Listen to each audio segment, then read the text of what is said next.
હાલો YouTube family, સવારના બધાને જય માતાજી. કેમ છો બધા? મજામાં ને? તો મજામાં જ હશો. અમે પણ મજામાં છીએ. અમારી યુટ્યુબ ચેનલમાં તમારું સ્વાગત છે. સવારમાં જો આપણે નાહી ધોઈને નવરા થઈ ગયા છીએ અને સવારમાં કપડાં પણ આપણે ધોઈ નાખ્યા છીએ જો,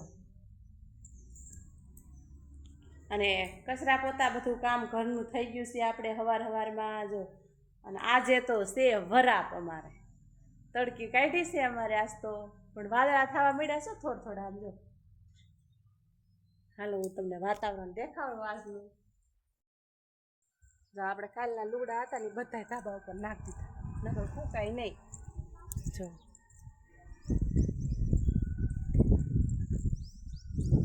જો ફૂંકવી દીધા છે, અહીંયા લઈ લીધા થોડાક. અને આજ વરાત જેવું છે તો આપણે આ જો પગ લૂસણી ને એવું બધું ધોઈ નાખ્યું છે સવારમાં. અને અત્યારે વાગી ગયા 9:30 પોણા 10 થવા આવ્યા છીએ જો. આવું વાતાવરણ છે આજનું. આજ તો આ ખુલ્લું વાતાવરણ થઈ ગયું, વાંધો નથી. લગભગ તો નહીં આવે, પછી કોને ખબર જો આવા વાદળા થઈ જશે જો. નગર આ ડુંગરા કાલ દેખાતા નતા, જો આજ દેખાય છે.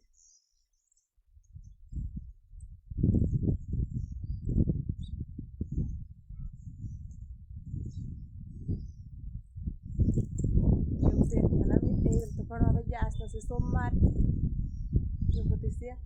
અને અહીંયા જો વરસાદનું પાણી અમારે ભરેલું છે. એક પોતું મારીને લઈ લીધું હતું, પણ અત્યારે હું પોતું મારી દઈ જાઉં શેવાળી જઈને નકર જવું.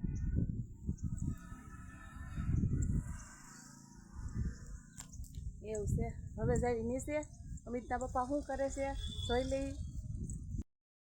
અને અમારા ડીશ છે ને ટીવીની કાઢી ગઈ જો, એટલો વરસાદ પડ્યો જો.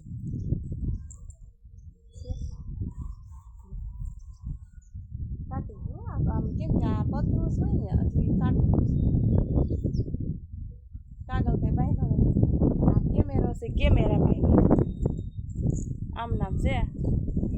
હાલે ત્યાં સુધી હાઈકવી પછીની વાત પછી. હાલો હવે અમિતના પપ્પા પાસે જાવી.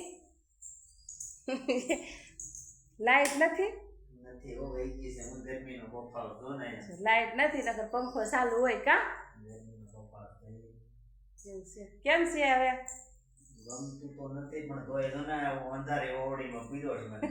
કેટલા દિવસ થયા? 13 દિવસ થઈ ગયા છે. તો અમિતના પપ્પાએ ઓપરેશન કર્યું ને એના 13 દિવસ થઈ ગયા છે. એવું છે. રસોઈ બનાવવાનું હાલે છે આપણે. રસોઈ બને એમ ને? લાયટ નથી, ગરમીના બફાઈ છે. બટેકાનું શાક બનાવ્યું છે ને આજ તો બધા હાટુ બાજરાના રોટલા બનાવવાના છે. બટેટાનું શાક ને બાજરાના રોટલા એમ ને? હાલશે ને? હાલે જ ને, ક્યાં આપણે ત્યાં ખાટા તો ન હોય કઈ બાજરો. એટલે મેં રાસ બનાવી નાખું બાજરાના રોટલા, કેમ કે વાડીએ વહી જતી હતી ને તે ડબરો એમના પડ્યો તો નહીં, પછી કડવો થઈ ગયો હોય તો હજી ઝાઝાદી છા નથી, એટલે 6-7 દી થઈ ગયા છે. એટલે મેં કીધું રોટલા કરી નાખું એમ. આજ ઘઉંની રોટલી નથી બનાવવાની એમ, હસવડી નહીં. હાલો યુટ્યુબ ફેમિલી, જય માતાજી બધાને. કેમ છો બધા? મજામાં આવીશું. આજે તો બ્લોગમાં પણ આવી ગયા છીએ અમે. આજ 10-12 દી થઈ ગયા તો મેં કીધું બ્લોગ ઉતારી થોડો. હાલો જો આપણે બપોરા ટાણું થઈ ગયું છે ને બપોરા કરવા બેસી ગયા છે. બપોરામાં સરસ મજાનું બટેકાનું શાક છે, તીખું જો. આવું તીખું શાક બનાવ્યું છે મેં જો. અને બાજરાના રોટલા બનાવ્યા છે આજ. તે આવા સરસ મજાના 4 જણા છે ને 4 રોટલા બનાવ્યા જો. 4 રોટલા બનાવ્યા છે. આખું આપણે કાઢી દીધું છે. ઠંડી સાઈડમાં બરફ પણ આપણે નાખી દીધો છે. તો હાલો બધાય બપોરા કરવા. તો આપણે ભણીને આવી ગયા છે અને આપણે બપોરા પણ કરી લીધા છે અને આપણે કપડાં બદલાઈ દીધા છે. અને મારી મમ્મી આજ બકા પૈસે લાઈટ નો તો મારી મમ્મીને જો નીંદર આવે અને મારા પપ્પા હોઈ ગયા.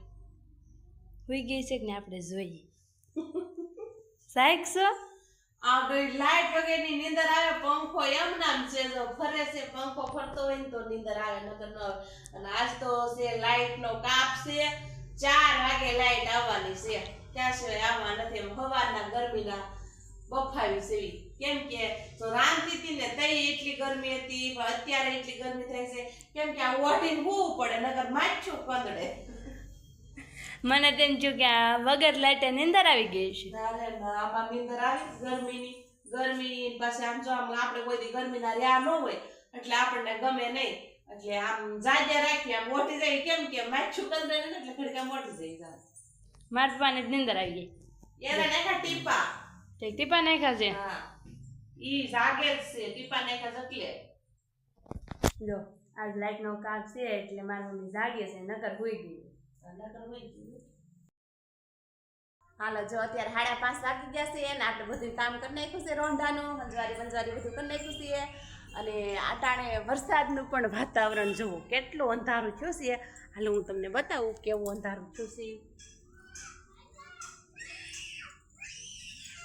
છોકરા કેવું રાયડું નાખે જો રમવા હાટો અને ટાટો પડશે પવન છે અને આ જો મજા આવે પવનની.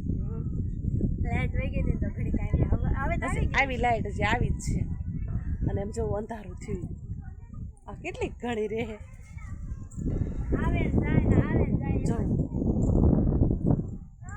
એટલું અંધારું થયું કેટલો વરસાદ અંધારો છે આવું અંધારું છે અને જો અહીંયા ખેતરમાં છે ને નીંદવાનું સારું છે કેમ કે હવે શ્રાવણ મહિનો બેસશે એટલે વરસાદનું તો બહુ જ વાતાવરણ એટલે નીંદી ખોદી નવરું પણ થવું પડે. તહેવાર આવશે હાથમ આઠમ ને બધું એવું બધું છે. પવન બહુ ઉપડી ગયો છે અત્યારે જો નવીનતા પપ્પા ગયા છે મારા હાહુન ઘરે બેહવા અત્યારે એવું છે ને આપણે જો હવે રસોઈની પણ તૈયારી કરવી જોઈએ. હાલો જો અત્યારે રસોઈ બનાવવાનું તાણું થઈ ગયું છે તો રસોઈમાં કાંઈક આવ્યું કાંઈક હિરલબેન કરે છે. જો ચણાની દાળ લીધી છે મગની દાળ લીધી છે તુરની દાળ લીધી છે અને અડદની હજી લેવાની છે કા ફોતરા વગરની.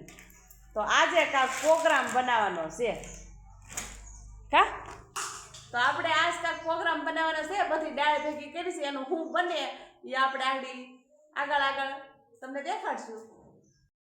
તો આપણે રાંધવા તૈયારી કરવી પડે પણ હું બનાવવાનું છે ને એ મને ખબર નથી પણ તો આપણે આમાં આપણે બધી દાળ મિક્સ કરી દીધી છે હમણાં. તો આપણે ચણાની દાળ બાફા મૂકી છે તુરની મૂકી છે મગની મૂકી છે ને બધી દાળ મિક્સ કરીને આપણે બાફા મૂકી દીધી છે. એ બફાઈ જાય ત્યાં સુધી આપણે ભડકું દળવા મૂકી દીધું. હવે દળાઈ ગયું છે થોડુંક રીયું છે એટલું રહ્યું છે એ હવે દળાઈ જાય પછી કંઈક કરે. મારી મમ્મીને ખબર છે કેમ બનાવવાની શું બનાવવાનું આપણને કંઈ ખબર નથી. શું બનાવે આપણે જોઈએ ત્યાં સુધી બન્યા રહેતો બ્લોગમાં શું બનાવે ને આપણે જોઈએ. હાલો જો આપણે વાળું ટાણું થઈ ગયું છે વાળું કરવા બેસી ગયા છે. વાળુમાં છે આ દાળ અને છાપડી દાળ ને છાપડી જો આપણે આને આમ ભૂકો કરી નાખવાનો આમ ભૂકો કરીને પછી આપણે એમાં દાળ નાખી દેવાની. તો દાળ છાપડી બનાવી છે અને સાય છે ઠંડી ઠંડી અને આથરું છે. તો હાલો બધા વાળું કરવા આજનો દિવસ તમારે આવો જો અમારો બ્લોગ જો તો સારો લાગે તો લાઈક કરજો શેર કરજો સબસ્ક્રાઈબ કરવાનું ભૂલતા નહીં. તો બાય બાય. કેટલી મસ્ત છે જો આ દાળ છાપડી.